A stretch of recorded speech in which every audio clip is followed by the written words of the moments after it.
আমাদের জীবনে অনেক সময় দেখা যায় কি আমরা অনেক আগে, অর্থাৎ যেমন ব্যাক টু ব্যাক 10 বছর বা 11 বছর আগে আমি একটা ম্যানিফেস্ট করেছিলাম। সেটা ওরকম স্ট্রং ভাবে কোথাও ছিল না, কিন্তু ভিতর থেকে ছিল, ইনার থেকে। তো হোপফুলি দেখা যাচ্ছে কি সেটা এখন হয়ে গিয়েছে, অর্থাৎ এই জিনিসটা ক্লিয়ার ভাবে এসে গেছে লাইফে। তখন মনে হচ্ছে যে আমি তো ওই টাইমে এটা ভেবেছিলাম।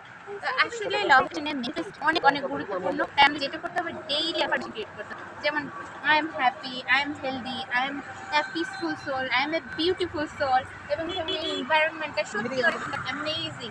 তো নেচার সবকিছু মিলে আমাদের থ্যাঙ্কফুল থাকতে হবে, গ্রেটফুল থাকতে হবে, আর একটা জিনিস বিশ্বাস করতে হবে, আর মনের ভিতরে দৃঢ়তা থাকতে হবে, হ্যাঁ আমি যেটা চাচ্ছি তার জন্য এগিয়ে যেতে হবে। সত্যি সত্যি সবকিছু পাওয়া সম্ভব। সবাই ভালো থাকবো। Thank you.